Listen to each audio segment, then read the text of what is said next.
Hi hello ನಮಸ್ಕಾರ. ನಾನು ನಿಮ್ಮ ಪುನೀತ್. ಇವತ್ತಿನ ವಿಷಯ ಏನಪ್ಪಾ ಅಂತಂದ್ರೆ ನಿಮ್ಮೆಲ್ಲರಿಗೂ ಗೊತ್ತಿರೋ ರೀತಿ ಭಾಷಾ ಕಿಚ್ಚ ಸುದೀಪ್ ಅವರು ನಟಿಸಿರುವಂತಹ ಮ್ಯಾಕ್ಸ್ ಚಿತ್ರ ದೇಶಾದ್ಯಂತ ತೆರೆ ಕಂಡಿದ್ದು ಪ್ರೇಕ್ಷಕರು ಇದನ್ನ ತುಂಬಾ ಅದ್ದೂರಿಯಾಗಿ ಸ್ವಾಗತಿಸಿಕೊಂಡಿದ್ದಾರೆ. ಯಾಕಪ್ಪ ಅಂತಂದ್ರೆ ಕಿಚ್ಚ ಸುದೀಪ್ ನಟನೆ ಮಾಡಿದಂತಹ ಚಿತ್ರ ತೆರೆ ಮೇಲೆ ಬಂದು 2 ವರ್ಷ ಆಗ್ತಾ ಬಂದಿತ್ತು. ವಿಕ್ರಾಂತ್ ರೋಣ ಆದ್ಮೇಲೆ ಕಿಚ್ಚ ಸುದೀಪ್ ಯಾವುದೇ ಸಿನಿಮಾದಲ್ಲಿ ನಟಿಸಿರ್ಲಿಲ್ಲ. ಕಬ್ಜಾದಲ್ಲಿ ನಟಿಸಿದ್ರು ಕೂಡ ಪೂರ್ಣ ಪ್ರಮಾಣದಲ್ಲಿ ಆಕ್ಟಿಂಗ್ ನ ಮಾಡಿಬಿಟ್ಟು ಅಭಿಮಾನಿಗಳ ಆಸೆಯನ್ನ ಪೂರೈಸೋದಕ್ಕೆ ಅವರ ಕೈಲಾಗಿರ್ಲಿಲ್ಲ. ಆದ್ರಿಂದ ಕಿಚ್ಚ ಸುದೀಪ್ ಅಭಿಮಾನಿಗಳು ತುಂಬಾ ನಿರಾಸೆಯಾಗಿ ಯಾವಾಗ ನಮ್ಮ ಹೀರೋ ಸಿನಿಮಾ ಬರುತ್ತೆ, ನಾವು ಯಾವಾಗ ಸೆಲೆಬ್ರೇಟ್ ಮಾಡೋದು ಅಂತ ಹೇಳ್ಬಿಟ್ಟು ಕಾಯ್ತಾ ಇದ್ರು. ಆದ್ರೆ ಎಲ್ಲ ಗೊಂದಲಗಳಿಗೂ ಇವತ್ತು ತೆರೆ ಬಂದಿದೆ. ಯಾಕಪ್ಪ ಅಂತಂದ್ರೆ ಕಿಚ್ಚ ಸುದೀಪ್ ನಟನೆಯ ಮ್ಯಾಕ್ಸ್ ಚಿತ್ರ ಇಂದು ದೇಶಾದ್ಯಂತ ಬಿಡುಗಡೆಗೊಂಡಿದೆ. ಏನಿದು ಮ್ಯಾಕ್ಸ್, ಯಾವ ರೀತಿ ಇದೆ ಮ್ಯಾಕ್ಸ್, ಯಾರ್ಯಾರಿಗೆ ಇಷ್ಟ ಆಗುತ್ತೆ ಒಂದೊಂದಾಗಿ ತಿಳ್ಕೊಂತ ಹೋಗೋಣ ಬನ್ನಿ. ಯಾಕಪ್ಪ ಅಂದ್ರೆ ಕಿಚ್ಚ ಸುದೀಪ್ ಹತ್ತತ್ರ ಒಂದು 2 ವರ್ಷದಿಂದ ಅಭಿಮಾನಿಗಳು ಕೇಳ್ತಾನೆ ಇದ್ರು ನಮಗೊಂದು ಸಿನಿಮಾ ಬೇಕು ಅಂತ ಹೇಳ್ಬಿಟ್ಟು. Kichcha Sudeep back to back cinema announce ಮಾಡಿದ್ರು ಕೂಡ ರಿಲೀಸ್ ಯಾವುದು ಮಾಡಿರಲಿಲ್ಲ, ಹತ್ರ ಬಂದಿರಲಿಲ್ಲ ರಿಲೀಸು. ಇವಾಗ ಮ್ಯಾಕ್ಸ್ ಸಿನಿಮಾ ರಿಲೀಸ್ ಆಗಿರೋದ್ರಿಂದ ಕಿಚ್ಚ ಸುದೀಪ್ ರವರ ಅಭಿಮಾನಿಗಳು ತುಂಬಾ ಅದ್ದೂರಿಯಾಗಿ ಸಿನಿಮಾನ ಸ್ವಾಗತಿಸಿಕೊಂಡಿದ್ದಾರೆ, ಮತ್ತೆ ಹಬ್ಬವನ್ನ ಮಾಡ್ತಾ ಇದ್ದಾರೆ. ಎಲ್ಲ ಕಡೆ ನೀವೆಲ್ಲ ಥಿಯೇಟರ್ಗಳಲ್ಲಿ ನೋಡ್ತಾ ಇದ್ರೆ ನಿಮ್ಗೆ ಅನ್ಸಿರುತ್ತೆ ಎಲ್ಲ ರಿವ್ಯೂಸು ಸಖತ್ ಕ್ರೇಜಿಯಾಗಿ ಬರ್ತಾ ಇದೆ, ಫುಲ್ ಸೈಕ್ ಮಾಡ್ತಾ ಇದ್ದಾರೆ ಅಭಿಮಾನಿಗಳು. ಎಲ್ಲಂದ್ರಲ್ಲಿ ಪೂರ್ತಿ ಮ್ಯಾಕ್ಸ್ ಹಬ್ಬ ಅಂತಾನೆ ಹೇಳ್ಬೋದು. ಇದು ಕಿಚ್ಚ ಸುದೀಪ್ ಅವರ ಸಿನಿಮಾ ರಿಲೀಸ್ ಅನ್ನೋದಕ್ಕಿಂತ ಕಿಚ್ಚ ಸುದೀಪ್ ಅಭಿಮಾನಿಗಳಿಗೆ ತುಂಬಾ ದೊಡ್ಡ ಮ್ಯಾಕ್ಸ್ ಹಬ್ಬ. ಇದು ಮ್ಯಾಕ್ಸಿಮಮ್ ಆಗಿ ಸೆಲೆಬ್ರೇಟ್ ಮಾಡ್ತಾ ಇದ್ದಾರೆ. ನಿಮಗೆ ಗೊತ್ತಿರೋ ರೀತಿ ಕಿಚ್ಚ ಸುದೀಪ್ ಅವರ ಸಿನಿಮಾದಲ್ಲಿ ಹಾಡು ಕೂಡ ಇದೆ, ಮ್ಯಾಕ್ಸ್ ಇಸ್ ಮ್ಯಾಕ್ಸಿಮಮ್ ಮ್ಯಾಕ್ಸ್ ಅಂತ ಹೇಳ್ಬಿಟ್ಟು. ಇವಾಗ ಅದೇ ರೀತಿ ಸಿನಿಮಾನ ಅಭಿಮಾನಿಗಳು ಕೂಡ ಮ್ಯಾಕ್ಸಿಮಮ್ ಆಗಿ ಸೆಲೆಬ್ರೇಟ್ ಮಾಡ್ತಾ ಇದ್ದಾರೆ. ಬನ್ನಿ ಸಿನಿಮಾ ಯಾವ ರೀತಿ ಇತ್ತು, ಯಾವ್ಯಾವ ಘಟಕದಲ್ಲಿ ನಮಗೆ ಇಷ್ಟ ಆಗುತ್ತೆ ಅಂತ ಹೇಳ್ಬಿಟ್ಟು ಚರ್ಚೆ ಮಾಡ್ತಾ ಹೋಗೋಣ. ಮೊದಲನೇದಾಗಿ ಡೈರೆಕ್ಟರ್ ವಿಜಯ್ ಕಾರ್ತಿಕೇಯನ್. ಇವರು ಫಸ್ಟ್ ಡೈರೆಕ್ಷನ್ ಮಾಡ್ತಿದ್ದಾರೆ ಅಂತ ನಿಮ್ಗೆಲ್ಲೂ ಅನ್ಸೋದೇ ಇಲ್ಲ. ಯಾಕಪ್ಪ ಅಂತಂದ್ರೆ ಕಿಚ್ಚ ಸುದೀಪ್ ಅವ್ರಿಗೆ ಡೈರೆಕ್ಟ್ ಮಾಡ್ತಾ ಇದ್ದಾರೆ, ಇವರು ಫಸ್ಟ್ ಸಿನಿಮಾ ಡೈರೆಕ್ಟ್ ಮಾಡ್ತಾ ಇರೋದು ಅಂತ ನಮಗೆ ಒಂದು ಗೊಂದಲನೇ ಅನ್ಸಲ್ಲ. ಯಾಕೆಂದ್ರೆ ಏನು ಹೇಳ್ಬೇಕಾಗಿತ್ತು ಅವರು ಅದು ತುಂಬಾ ಕ್ಲೀನಾಗಿ ಹೇಳಿದ್ದಾರೆ. 12 ಗಂಟೆಯಲ್ಲಿ ನಡೆಯುವಂಥ ಒಂದು ಸಿನಿಮಾ ಯಾವ ರೀತಿ ನಾನು ತೋರಿಸ್ಬೇಕು ಅಂತ ಅಂದ್ಕೊಂಡಿದ್ರು ಅದೇ ರೀತಿ ತೋರಿಸಿದ್ದಾರೆ. ಅದನ್ನ ನಾವು ಯಾವ ರೀತಿ ಸ್ವಾಗತಿಸ್ಕೋತೀವಿ, ನಾವು ಯಾವ ರೀತಿ ಅರ್ಥೈಸ್ಕೊಳ್ತೀವಿ ಅನ್ನೋದ್ರ ಮೇಲೆ ಡಿಪೆಂಡ್ ಆಗುತ್ತೆ. ಮೊದಲನೇದಾಗಿ ಸಂಜೆ 7 ಗಂಟೆಯಿಂದ ಹಿಡಿದು ಬೆಳಿಗ್ಗೆ 7 ಗಂಟೆ ಒಳಗಡೆ ನಡೆಯುವಂಥ ಒಂದು ಕತೆ ಇದು. ಯಾಕಪ್ಪ ಅಂತಂದ್ರೆ ನಮ್ಮ ಕಿಚ್ಚ ಸುದೀಪ್ ರವರು ಸಸ್ಪೆಂಡ್ ಆಗಿ 2 ಸಾರಿ ಸಸ್ಪೆಂಡ್ ಆಗಿರ್ತಾರೆ. ನಂತರ ಇನ್ನೊಂದು ಸ್ಟೇಷನ್ಗೆ ರಿಪೋರ್ಟಿಂಗ್ ಆಗಬೇಕಾಗಿರುತ್ತೆ. ಬೆಳಿಗ್ಗೆ 7 ಗಂಟೆಗೆ ರಿಪೋರ್ಟಿಂಗ್ ಆಗಬೇಕು. ಸಂಜೆ 7 ಗಂಟೆಗೆ ಅವರು ರೈಲ್ವೆ ಸ್ಟೇಷನ್ಗೆ ಬರ್ತಾರೆ. ಅವ್ರು ರೈಲ್ವೆ ಸ್ಟೇಷನ್ಗೆ ಬಂದಾಗಿಂದ ಬೆಳಿಗ್ಗೆ 7 ಗಂಟೆವರೆಗೂ ಏನಾಯಿತು ಅನ್ನೋದೇ ಸಿನಿಮಾ. ತನ್ನ ಟೀಮು ಮಾಡದೇ ಇರೋ ತಪ್ಪಿಗೆ ತಗಲಾಕೊಂಡಾಗ ತಮ್ಮ ಟೀಮನ್ನು ಯಾವ ರೀತಿ ಸೇಫ್ ಮಾಡ್ತಾರೆ, ಏನನ್ನೆಲ್ಲ ಎದುರಿಸ್ತಾರೆ, ಅವರು ರಿಪೋರ್ಟಿಂಗ್ ಆಗೋದ್ರೊಳಗಡೆ ಏನೆಲ್ಲ ಕಷ್ಟವನ್ನು ಅನುಭವಿಸ್ತಾರೆ, ತನ್ನ ಟೀಮ್ಗಾದ ಕಷ್ಟವನ್ನು ಯಾವ ರೀತಿ ಬಗೆಹರಿಸ್ತಾರೆ, ಕೊನೆಗೆ ಆ ಕಷ್ಟಕ್ಕೆ ಪರಿಹಾರವನ್ನು ಯಾವ ರೀತಿ ಕಂಡುಕೊಂಡು ತನ್ನ ಟೀಮನ್ನು ಸೇಫ್ ಮಾಡ್ತಾರೆ ಅನ್ನೋದು ಕತೆ. ತುಂಬ ಬ್ರೀಫಾಗಿ ಹೇಳೋಕೆ ಹೋಗೋದಿಲ್ಲ ನಿಮಗೆ. ಯಾಕಪ್ಪ ಅಂತಂದರೆ ನೀವು ಸಿನಿಮಾ ನೋಡಿದ್ರೆ ನಿಮಗೆ ತುಂಬ ಚೆನ್ನಾಗಿ ಅರ್ಥ ಆಗುತ್ತೆ ಏನಿದೆ ಸಿನಿಮಾದಲ್ಲಿ ಅಂತ ಹೇಳ್ಬಿಟ್ಟು. ನೆಕ್ಸ್ಟ್ ಬಂತ ಹೋದ್ರೆ ಕಿಚ್ಚ ಸುದೀಪ್ ಅವರ ಆ್ಯಕ್ಟಿಂಗ್ ನಿಮ್ಗೆಲ್ಲರಿಗೂ ಗೊತ್ತಿರಂಗೆ ಅವರು ಸೈಕಾಗಿ ಆ್ಯಕ್ಟಿಂಗ್ ಮಾಡ್ತಾರೆ. ಮತ್ತು ಅವ್ರ ಕಾಸ್ಟ್ಯೂಮ್ಸ್ ಅಂತ ನಂಗೆ ಕೇಳಂಗೆ ಇಲ್ಲ. ಎಷ್ಟೋ ಜನಕ್ಕೆ ಅವ್ರ ಕಾಸ್ಟ್ಯೂಮು ಸ್ಟೈಲು ಅದೊಂದು ಲುಕ್ ಇರುತ್ತಲ್ಲ, ಅದಕ್ಕೇನೆ ಹೋಗ್ಬಿಟ್ಟು ಫುಲ್ಲು ಮ್ಯಾಕ್ಸಿಮಮ್ ಆಗಿ ಸೆಲೆಬ್ರೇಟ್ ಮಾಡ್ತಾ ಇರ್ತಾರೆ. ಅವ್ರದ್ದೊಂದು ಸ್ಟೈಲ್ ಇದೆ.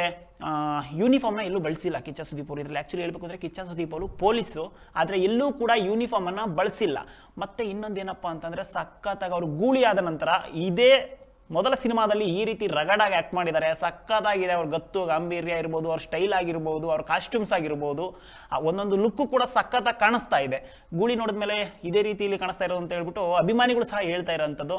ಇದನ್ನು ನಿಮಗೆ ಥಿಯೇಟ್ರಲ್ಲಿ ಹೋಗಿ ನೋಡಿದ್ರೆ ಫುಲ್ಲು ಆ ಸಾಂಗ್ ಏನಿದೆ ಆ ರೀತಿ ಮ್ಯಾಕ್ಸಿಮಮ್ ಆಗಿ ಫೀಲ್ ಆಗುತ್ತೆ. ನಿಮ್ಗೇನಿದು ಕಿಚ್ಚ ಸುದೀಪ್ ಅವರು ಈ ಥರ ಒಂದು ಟ್ರೈ ಮಾಡಿದಾರಲ್ಲ, ಸಖತ್ತಾಗಿ ಬಂದಿದೆಯಲ್ಲ. ಆ ಟ್ರೈ ಸಖತ್ ಎಕ್ಸ್ಪೆರಿಮೆಂಟಲ್ ಆಗಿ ಮಾಡಿದ್ದಾರೆ, ಬಟ್ ಅದು ಸಖತ್ತಾಗಿ ಕ್ಲಿಕ್ ಆಗಿದೆ, ಸಖತ್ತಾಗಿ ಬಂದಿದೆ ಸಿನಿಮಾ.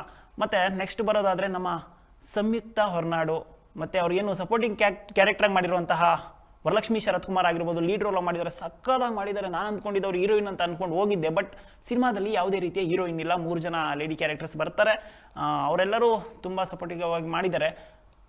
ಅದಾದಮೇಲೆ ನಿಮಗೆ ಅನಿಸಿದೆ, ನನಗೆಲ್ಲ ಒಂದು ಕಡೆ ಅನಿಸಿದ್ದು ತಮಿಳ್ ಇಂಡಸ್ಟ್ರಿಯಲ್ಲಿ ಇರುವಂಥದ್ದು ಆ ಮಾಸ್ ಎಂಟರ್ಟೈನ್ಮೆಂಟ್ ಏನಿದೆಯಾ ಅದನ್ನು ಕನ್ನಡಕ್ಕೆ ತರೋದಕ್ಕೆ ವಿಜಯ್ ಕಾರ್ತಿಕೇಯನ್ ಸಖತ್ತಾಗಿ ಟ್ರೈ ಮಾಡಿದ್ದಾರೆ. ಮತ್ತು ಅದು ವರ್ಕೌಟು ಕೂಡ ಸಖತ್ತಾಗಿದೆ. ಅಭಿಮಾನಿಗಳು ಅದನ್ನು ಸಖತ್ತಾಗಿ ಅರ್ಥ ಮಾಡಿಕೊಂಡು ಅವರು ತೊಗೊಂಡಿದ್ದಾರೆ, ನಮ್ಮ ಮನಸ್ಸಿಗೆ ತೊಗೊಂಡು ಅವ್ರು ಎಂಜಾಯ್ ಮಾಡ್ತಾ ಇರೋದ್ರಿಂದ ಸಿನಿಮಾ ಸಖತ್ತಾಗಿ ಬಂದಿದೆ.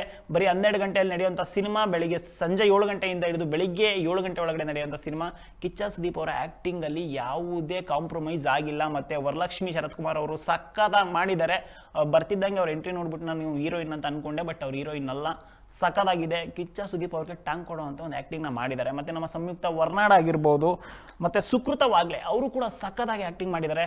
ನಮ್ಮ ಜಿ ಗೋವಿಂದಪ್ಪ ಅವರೇನಿದ್ದಾರೆ ಅವರು ಕೂಡ ಚೆನ್ನಾಗಿ ಆ್ಯಕ್ಟಿಂಗ್ ಮಾಡಿದ್ದಾರೆ. ಮತ್ತು ನಮ್ಮ ಉಗ್ರಂ ಮಂಜು ಅವರು ಅವ್ರು ತಿಂದಾಕ್ಬಿಟ್ಟಿದ್ದಾರೆ ಆ್ಯಕ್ಟಿಂಗ್ನ. ಬಟ್ ಏನಪ್ಪ ಅಂತಂದರೆ 100 ರೂಪಾಯಿ ಮಾಡೋ ಆ್ಯಕ್ಟಿಂಗ್ನ 500 ರೂಪಾಯಿ ಅಷ್ಟು ಆ್ಯಕ್ಟಿಂಗ್ ಮಾಡಿದ್ದಾರೆ. ಬಟ್ ಅವ್ರಿಗೆ ನಮಗೆ ಒಂದೇ ಒಂದು ಡೌಟ್ ಬಂದಿದ್ದೇನಪ್ಪ ಅಂತಂದರೆ, ಅವರು ನಾರ್ಮಲ್ ರೈಟ್ರು ಹೆಡ್ ಕಾನ್ಸ್ಟೇಬಲ್ಗೆ ಒಂದು ಅವಾಜ್ ಹಾಕ್ಕೊಂಡು ರೀತಿಯಲ್ಲಿ ಮಾತಾಡ್ತಾ ಇರ್ತಾರೆ. ಅದೊಂದು ನನಗೆ ಡೌಟ್ ಆಯಿತು. ಅವ್ರನ್ನ ರೈಟ್ರ್ ಥರ ಇಡೋ ಬದಲು ಒಂದು 2 ಸ್ಟಾರ್ ಕೊಟ್ಬಿಟ್ಕೊಂಡು ಸಿದ್ಧ ಆ ಥರ ಹೆಡ್ ಕಾನ್ಸ್ಟೇಬಲ್ಗೆ ಅವಾಜ್ ಹಾಕ್ಸಿದ್ರೆ ಇನ್ನೂ ಸಖತ್ತಾಗಿ ಅದು ಬರ್ತಾ ಇತ್ತು ಅಂತ ಅನಿಸುತ್ತೆ. ಬಟ್ ಸಖತ್ತಾಗಿ ಮಾಡಿದ್ದಾರೆ ಮಂಜು ಅವ್ರು ಮಾತ್ರ. ಅದಾದಮೇಲೆ ಬಂದರೆ ನಿಮಗೆ ಸಿನಿಮಾ ಎಲ್ಲೂ ಕೂಡ ಬೋರ್ ಹೊಡ್ಸೋದಿಲ್ಲ. ಸಾಂಗ್ ಇದೆ, ಸಾಂಗಲ್ಲಿ ಇನ್ನೇನು ಗೊತ್ತಲ್ಲ, ನಮ್ಮ ಅಜನೀಶ್ ಲೋಕನಾಥ್ ಅವರು ಸಖತ್ತಾಗಿ ತಿಂದಾಕ್ಬಿಟ್ಟಿದ್ದಾರೆ ಎಲ್ಲ ಮ್ಯೂಸಿಕನ್ನು. ಆಡಿ ಆಡಿ ಐಸ್ ಪೈಸ್ ಸುಸ್ತಾಗೋಯ್ತು, ಐಸ್ ಸ್ವೆಟರ್ ಹಾಕಿರೋ ಬಟರ್ಫ್ಲೈ ಇವಳು ಸೊಂಟ 0 ಸೈಜ್ ಸಕ್ಕದಾಗಿದೆ. ಫಸ್ಟ್ ನಿಮ್ಗೆ ಹೋಗ್ತಿದ್ದಂಗೆ ಎಂಟ್ರಿಲೆ ಒಂದು ಸಾಂಗು, ಅದಾದಮೇಲೆ ಮಾಸ್ ಈಸ್ ಮ್ಯಾಕ್ಸಿಮಮ್ ಮಾಸು, ಮತ್ತು ಆರಕ್ಷಕರದೊಂದು ಸಾಂಗ್ ಇದೆ. ನಾನು ಫಸ್ಟ್ ಆ ಸಾಂಗ್ನ ಯೂಟ್ಯೂಬಲ್ಲಿ ನೋಡಿದಾಗ ಅಂದ್ಕೊಂಡಿದ್ದೆ ಏನಿದು ಸಾಂಗು ಹೊಸದಾಗ ಒಂಥರ ವಿಚಿತ್ರವಾಗಿದೆಯಲ್ಲ ಅಂತ ಹೇಳ್ಬಿಟ್ಟು. ಬಟ್ ಆ ಸೀನ್ ಬರುತ್ತೆ, ಆ ಸೀನಲ್ಲಿ ಸಕ್ಕದಾಗ ಅದನ್ನು ಅರ್ಥ ಮಾಡಿಸಿದ್ದಾರೆ, ಏನಕ್ಕಪ್ಪ ಸಾಂಗ್ ಇದೆ ಅಂತ ಹೇಳ್ಬಿಟ್ಟು ಸಕ್ಕದಾಗ ಅರ್ಥ ಮಾಡಿಸಿದ್ದಾರೆ. ಅದೊಂದು ನನಗೆ ತುಂಬ ಇಷ್ಟ ಆಯಿತು. ಅಜನೀಶ್ ಲೋಕನಾಥ್ ಅವ್ರಿಗೆ ಮೊನ್ನೆ ತಾನೇ UI ಕೂಡ ರಿಲೀಸ್ ಆಗಿತ್ತು. ಅದರಲ್ಲೂ ಕೂಡ ಅವ್ರು ತಿಂದಾಕೋದೇ ಮಾಡ್ತಾ ಇರೋದು. ಯಾಕಪ್ಪ ಅಂತಂದರೆ ಈ ವರ್ಷ ಬರ್ತಾ ಡಿಸೆಂಬರ್ ತಿಂಗಳಲ್ಲಿ ಅಜನೀಶ್ ಲೋಕನಾಥ್ ಅವ್ರದ್ದು ಒಂದು ಬ್ರ್ಯಾಂಡ್ ಕ್ರಿಯೇಟ್ ಆಗ್ತಾ ಇದೆ. UI ಸಿನಿಮಾದಲ್ಲೂ ಅಷ್ಟೇ ಟ್ರೋಲ್ ಸಾಂಗ್ ಆಗಿರ್ಬೋದು, ಆ ಥರದ ಸಾಂಗ್ಗಳನ್ನೆಲ್ಲ ಕೊಟ್ಬಿಟ್ಟು ಸಖತ್ ಟ್ರೆಂಡ್ ಆಗಿದ್ರು. ಮ್ಯಾಕ್ಸಿಮಮ್ ಮಾಸನ್ನು ಕೊಟ್ಟುಬಿಟ್ಟು ಇಲ್ಲೂ ಕೂಡ ಸಖತ್ತಾಗಿ ಅವ್ರ ಮ್ಯೂಸಿಕ್ ನಾನು ಮಾಡಿದ್ರೆ ಹೆಂಗಿರುತ್ತೆ ಅಂತ ಹೇಳ್ಬಿಟ್ಟು ತೋರಿಸಿದ್ದಾರೆ. ಮತ್ತು ಆ ಲಿರಿಕ್ಸಲ್ಲಿ ನಮ್ಮ ಭಂಡಾರಿ ಸಖತ್ತಾಗಿ ಬರೆದಿದ್ದಾರೆ ಲಿರಿಕ್ಸ್ ಎಲ್ಲದನ್ನು. ಅವ್ರದ್ದು ಕೂಡ ನನಗೆ ತುಂಬ ಇಷ್ಟ ಆಯಿತು. ಮತ್ತು ಇದೇ ರೀತಿ ನಮ್ಮ ಸುನಿಲ್ ಅಂದರೆ ನಿಮಗೆ ಗೊತ್ತಿರುತ್ತೆ, ಪುಷ್ಪ ನೋಡಿದರೆ ಸುನಿಲ್ ಯಾರು ಅಂತ ಗೊತ್ತಿರುತ್ತೆ. ವಿಲನ್ ಆಗಿ ಆ್ಯಕ್ಟ್ ಮಾಡಿದ್ದಾರೆ ಅವರು. ನನ್ನ ವಿಲನ್ ಅಂತ ಎಲ್ಲೂ ಕೂಡ ಕಾಂಪ್ರಮೈಸೇ ಆಗಿಲ್ಲ. ವಿಲನ್ ಆಗಿ ಮಾಡ್ತಾ ಇದ್ದೀನಿ, ಎಲ್ಲೂ ಕೂಡ ಆ್ಯಕ್ಟಿಂಗ್ ಸ್ವಲ್ಪ ಆದರೂ ಕಾಂಪ್ರಮೈಸ್ ಆಗಿರ್ತಾರೆ ಅಂತ ನೋಡಿದ್ರೆ ಎಲ್ಲೂ ಕಾಂಪ್ರಮೈಸ್ ಆಗಿಲ್ಲ. ವಿಲನ್ ಯಾವ ರೀತಿ ಇರಬೇಕೋ ಅದೇ ರೀತಿ ಅವರು ಇರುವಂಥದ್ದು. ಮತ್ತು ನಮ್ಮ ಪ್ರಮೋದ್ ಶೆಟ್ಟಿ ಅವ್ರದ್ದು ನಂಗೆ ಒಂದೇ ಒಂದು ಬೇಜಾರಾಗಿದ್ದೇನಪ್ಪ ಅಂತಂದರೆ, ಸ್ವಲ್ಪ ಹಿಂಗೆ ಬಂದ್ಬಿಟ್ಟು ವಾಪಸ್ ಹೋಯ್ತಾರೆ. ಇರ್ಬೋದಾಯಿತು ಅವ್ರನ್ನ ತುಂಬ ಇನ್ನೂ ಅವರಿಗೆ ಕ್ಯಾರೆಕ್ಟರ್ ಕೊಟ್ಬಿಟ್ಟು ಕ್ಯಾರಿ ಮಾಡ್ಬೋದಾಯಿತು ಅಂತ ನನಗನ್ನಿಸ್ತು. ಆದರೆ ಡೈರೆಕ್ಟ್ರಿಗೆ ಯಾವ ಥರ ಅನ್ನಿಸ್ತೋ ಗೊತ್ತಿಲ್ಲ. ಹಂಗಾಗಿ ಸ್ವಲ್ಪ ಒಂದೇ ಒಂದು ಸೀನಲ್ಲಿ ಬಂದ್ಬಿಟ್ಟು ವಾಪಸ್ ಹೋದ್ರೆ ಮತ್ತೆ ಅವ್ರು ಬರೋದೇ ಇಲ್ಲ.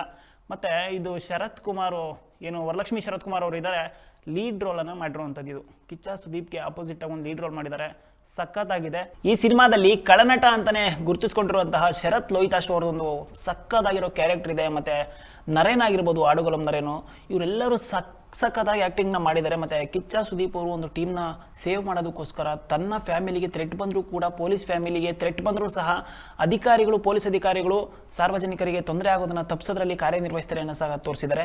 ಮತ್ತು ಇದು ವಿ ಕ್ರಿಯೇಷನ್ಸ್ ಮತ್ತು ಕಿಚ್ಚ ಕ್ರಿಯೇಷನ್ಸ್ ಅವರ ಬ್ಯಾನರ್ ಅಡಿಯಲ್ಲಿ ನಿರ್ಮಾಣ ಆಗಿರುವಂಥದ್ದು. ಮತ್ತು ಇದನ್ನು ವಿಶಾಲ ಕರ್ನಾಟಕಕ್ಕೆ ಹಂಚಿಕೆನ KRG ಸ್ಟುಡಿಯೋಸ್ ಅವ್ರು ಮಾಡಿದ್ದಾರೆ. ತುಂಬ ಸಕ್ಕತ್ತಾಗಿದೆ ಫಿಲಮು ನನಗನ್ನಿಸ್ದಂಗೆ. ಆದರೆ ಇನ್ನೊಂದು ಸ್ವಲ್ಪ ಏನಾದರೂ ಹೆಚ್ಚಿಗೆ ಬೇಕಿತ್ತಾ ಅಂತ ಅನ್ನಿಸ್ತು. ಯಾಕಂದರೆ ಅಭಿಮಾನಿಗಳು ವಿಕ್ರಾಂತ್ ರೋಣ ಆದಮೇಲೆ ತುಂಬ ವೆಯ್ಟ್ ಮಾಡ್ತಾ ಇದ್ರು. ಎಲ್ಲೋ ಸ್ವಲ್ಪ ಕಡಿಮೆ ಆಯಿತಾ, ಬರೀ 12 ಗಂಟೆಲಿ ನಡೆಯೋ ಸ್ಟೋರಿನ ಕೊಟ್ಬಿಟ್ಟು ಅವರಿಗೆ ಲವ್ವು ರೊಮ್ಯಾನ್ಸು ಎಲ್ಲ ಕಮ್ಮಿ ಮಾಡಿಬಿಟ್ಟು ಕೊಟ್ರ ಅಂತ ಅನ್ನಿಸ್ತು. ಬಟ್ ಲವ್ವು ರೊಮ್ಯಾನ್ಸು ನನಗೆ ಆ ಥರ ಸಾಂಗ್ಸ್ ಇರಬೇಕು ಅಂತ ಅಂದ್ಕೊಂಡು ಹೋದರೆ ನಿಮಗೆ ತುಂಬ ನಿರಾಸೆ ಆಗುತ್ತೆ. ಯಾಕಪ್ಪ ಅಂದರೆ ಇದು ಒನ್ ನೈಟಲ್ಲಿ ನಡೆಯೋ ಕಥೆ ಆಗಿರೋದ್ರಿಂದ ಆ ಲವ್ವು ರೊಮ್ಯಾನ್ಸು ಆ ಫ್ಯಾಮಿಲಿ ಜಂಜಾಟ ಎಲ್ಲ ಇಟ್ಟರೆ ಅಲ್ಲಿ ನಾನು ಕನ್ವೆ ಮಾಡೋದಕ್ಕಾಗೋದಿಲ್ಲ ನೀವು ವೀಕ್ಷಕರನ್ನ ಅಂತ ಹೇಳ್ಬಿಟ್ಟು ಡೈರೆಕ್ಟ್ರು ತುಂಬ ಒಳ್ಳೆ ಕೆಲಸನ ಮಾಡಿದ್ದಾರೆ. ಬಟ್ ಅವ್ರು ಹೇಳಿರೋ ರೀತಿ ಇದೆಯಲ್ಲ, ಪಟ್ ಪಟ್ ಪಟ್ ಪಟ್ ಪಟ್ ಅಂತ ಹೋಗ್ತಾ ಇರುತ್ತೆ. ನಿಮಗೆ ಇಂಟರ್ವಲ್ ಬರೋದೇ ಗೊತ್ತಾಗೋದಿಲ್ಲ, ಏನಾಗುತ್ತಪ್ಪ ಅಂತ ಸಸ್ಪೆನ್ಸಲ್ಲಿ ಕಾಯ್ತಾ ಇರುತ್ತೆ. ಆ್ಯಕ್ಚುಲಿ ಇದೊಂದು ಹೇಳಬೇಕು ಅಂತಂದರೆ ಇದೊಂದು ಸಸ್ಪೆನ್ಸು ಆ್ಯಕ್ಷನ್ ಥ್ರಿಲ್ಲರ್ ಸಿನಿಮಾ. ನೀವು ಹೋದರೆ ನಿಮಗೆ ಅನಿಸುತ್ತೆ ಮ್ಯಾಕ್ಸ್ ಅಂದರೆ ಏನು. ಬಟ್ ಮೊದಲನೇದಾಗಿ ಹೇಳ್ದಂಗೆ ಮ್ಯಾಕ್ಸ್ ಅಂದರೆ ಏನಪ್ಪ ಅಂತಂದರೆ ನಿಮ್ಮೆಲ್ಲರಿಗೂ ಗೊತ್ತಿರೋ ಥರ ಮ್ಯಾಕ್ಸ್ ಅಂದರೆ ಏನು ಅಂತ ನಿಮ್ಗೆ ಎಲ್ಲರಿಗೂ ಒಂದು ಡೌಟ್ ಇರುತ್ತೆ. ಏನಕ್ಕೆ ಇಟ್ರು ಮ್ಯಾಕ್ಸ್ ಅಂತ ಹೇಳ್ಬಿಟ್ಟು. ನೀವು ಸಿನಿಮಾಗೆ ಹೋಗಿ ನೋಡಿದ್ರೆ ಇದು ನಾಯಕ ನಟನ ಹೆಸರು. ಕಿಚ್ಚ ಸುದೀಪ್ ಅವರ ಹೆಸರೇನಿದೆ ಅದು ಪೂರ್ತಿ ಹೆಸರಲ್ಲಿ ಒಂದು ಶಾರ್ಟ್ ಫಾರ್ಮ್ ಆಗಿರುತ್ತೆ. ನಿಮಗೆ ಆ ಹೆಸರೇನು ಅಂತ ಗೊತ್ತಾಗಬೇಕು ಅಂದರೆ ಹತ್ತಿರದ ಸಿನಿಮಾ ಮಂದಿರಗಳಲ್ಲಿ ಹೋಗ್ಬಿಟ್ಟು ಸಿನಿಮಾವನ್ನು ವೀಕ್ಷಿಸಿ ನಿಮಗೆ ಅದು ಹೆಸರು ಗೊತ್ತಾಗುತ್ತೆ. ಮತ್ತು ಕಥೆನ ಸಖತ್ತಾಗಿ ಕ್ಯಾರಿ ಮಾಡಿದ್ದಾರೆ ಅವರು. ಮೊದಲನೇದಾಗಿ ಸ್ಟಾರ್ಟ್ ಮಾಡಿದ್ದು 7 ಗಂಟೆಯಿಂದ ಸ್ಟಾರ್ಟ್ ಮಾಡಿ ಬೆಳಗ್ಗೆ 7 ಗಂಟೆವರೆಗೂ ಮುಗಿಸ್ಬೇಕಾದ್ರೆ ನಾನು ಏನೇನು ಹೇಳಬೇಕು ಅಂತ ಅಂದ್ಕೊಂಡಿದ್ದು ಅದೆಲ್ಲವನ್ನು ಪ್ರತಿಯೊಂದನ್ನು ಹೇಳಿ ಲಾಸ್ಟಿಗೆ ಒಂದು ಕನ್ಕ್ಲೂಷನನ್ನು ಕೊಟ್ಟು ಯಾರ್ದು ನಿಮ್ಗೆ ಅನಿಸ್ತಾ ಇರುತ್ತೆ ಪ್ರತಿಯೊಂದು ಸೀನ್ ಆದಮೇಲೆ ನೆಕ್ಸ್ಟ್ ಏನಾಗ್ಬೋದು, ಇವರೆಲ್ಲಾದರೂ ಇಲ್ಲಿ ತಪ್ಪು ಮಾಡ್ತಾರೆ, ಅಲ್ಲಿ ತಪ್ಪಾಗುತ್ತಾ, ನೆಕ್ಸ್ಟ್ ಏನಾಗ್ಬೋದು, ಈ ಥರ ನಿಮಗೆ ಒಂದು ಸಸ್ಪೆನ್ಸು ಕಾಯ್ತಾನೇ ಇರುತ್ತೆ. ನೀವು ಅಂದ್ಕೊಂಡಿದ್ದಲ್ಲಿ ಆಗ್ತಾನೆ ಇರಲ್ಲ. ಹೀಗಾಗಿ ನೀವು ಸಿನಿಮಾನ ಥಿಯೇಟ್ರಲ್ಲಿ ನೋಡಿದ್ರೆ ತುಂಬ ಎಂಜಾಯ್ ಮಾಡ್ತೀರ. ನಾನು ಸಸ್ಪೆನ್ಸ್ ಸಿನಿಮಾನ ಜಾಸ್ತಿ ನೋಡ್ತೀನಿ ಅನ್ನೋರಂತೂ ಥಿಯೇಟ್ರಲ್ಲಿ ಸೀಟಿನ ತುದಿಯಲ್ಲಿ ಕೂತ್ಕೊಂಡು ನೋಡ್ತೀರಿ. ಆ ಥರ ಸಿನಿಮಾ ಇದು. ಹೋಗ್ಬಿಟ್ಟು ದಯವಿಟ್ಟು ಎಲ್ಲರೂ ಥಿಯೇಟ್ರಲ್ಲೇ ಸಿನಿಮಾವನ್ನು ನೋಡಿ. ಮತ್ತು ಇದರ ನಾವೇನೇ ತಪ್ಪನ್ನು ಮಾಡಿದ್ರು ಸಹ, ಇಲ್ಲ ಯಾರಾದರೂ ಆ್ಯಕ್ಟರ್ಸ್ ನೇಮ್ನ ಕೂಡ ನಾನು ಹೇಳಿಲ್ಲ ಅಂತಂದ್ರೂ ಸಹ ದಯವಿಟ್ಟು ಕಮೆಂಟಲ್ಲಿ ತಿಳಿಸಿ. ನಾವು ಮುಂದಿನ ಸಾರಿ ರಿವ್ಯೂ ಮಾಡಬೇಕಾದ್ರೆ ಇದನ್ನು ತಪ್ಪನ್ನು ತಿದ್ದುಕೊಳ್ತಾ ಹೋಗ್ತೀವಿ. ಇದೇ ಥರದ ಪ್ರತಿದಿನದ ಸುದ್ದಿಗಳಿಗಾಗಿ ನೋಡ್ತಾ ಇರಿ ಪ್ರಜಾಶಕ್ತಿ TV. ಇದು ನಿಮ್ಮ ಧ್ವನಿ.